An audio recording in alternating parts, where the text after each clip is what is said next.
Bu phải he với mi he sang khát zangan tia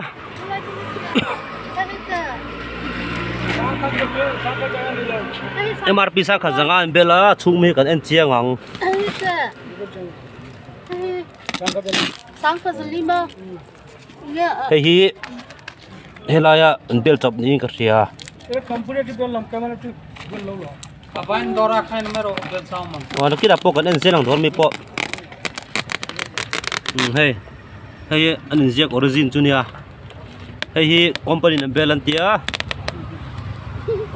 kira color chiang zelang chu hi sai ha koi dori khoi la nga hey arun store ani he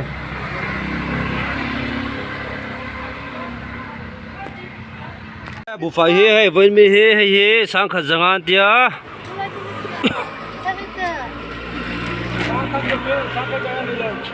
MRP sang khát zangan bela chung mi kan en chiang ang sang khát lima hi helaya bel chop ni ka ria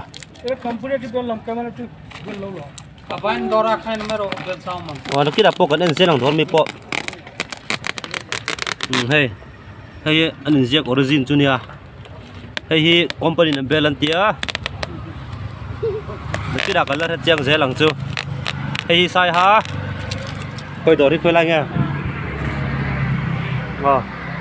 hey arun store ani he